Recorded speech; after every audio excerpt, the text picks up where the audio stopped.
Assalamualaikum semua. Macam biasa kita kena buat konten dalam kereta sebab ini je masa yang ada. Kalau kat office nanti tak sempat.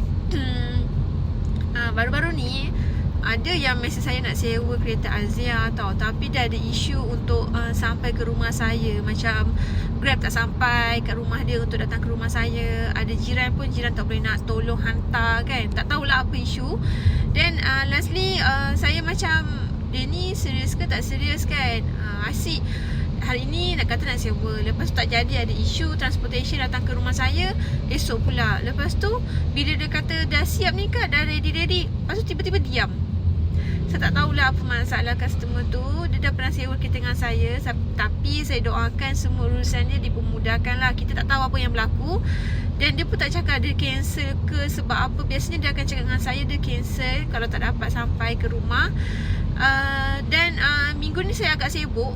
Saya akan reply mesej customer dalam short term. Maksudnya apa yang penting saja saya akan reply. Kau nak sewa bila? Nak ambil kau apa? Nak pergi mana? Tinggalkan motor ke tak? Itu sahaja soalan saya yang kerap saya akan tanya bila saya dalam keadaan yang sangat sibuk. Okey, untuk pakai kereta sewa hari ini boleh sewa kereta Azia RM100 sahaja. Yang lain dah ada orang sewa. Okey, bye. Assalamualaikum.